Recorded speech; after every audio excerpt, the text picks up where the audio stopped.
You don't think of Iowa being an apple state, but the story of the Red Delicious apple starts down in Peru and starts with Jesse Hyatt. Jesse Hyatt was a Quaker farmer who was working in his orchard when he noticed a strange-looking seedling growing out of the root of a dead bellflower apple tree. So he actually chopped that sprout down once, cleaned up that area, and then the following spring, another sprout came up from that same area of that bellflower tree. So he decided to leave it be and see what would come of it.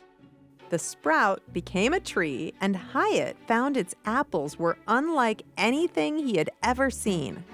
The description of the new apple was a bleached reddish strawberry colored skin, and it had 5 lobes on the bottom, which had never been in an apple before.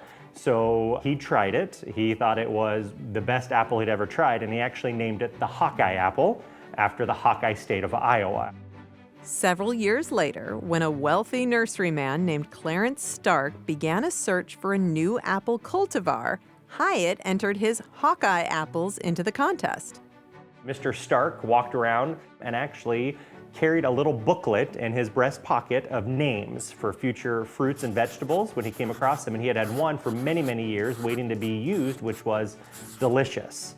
Upon biting into Hyatt's apple, Stark allegedly exclaimed, "Delicious!"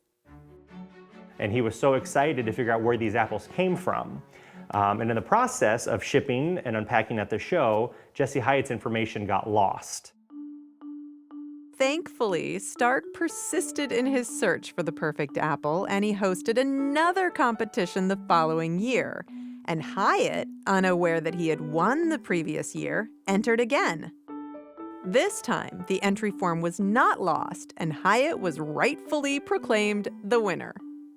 Mr. Stark was able to get in contact with Jesse Hyatt, and the Stark Nursery came and purchased the grafting rights, the plant rights, and the seed rights to the then Hawkeye apple, now Delicious apple. The name would later be changed to Red Delicious as more and more apple varieties were discovered.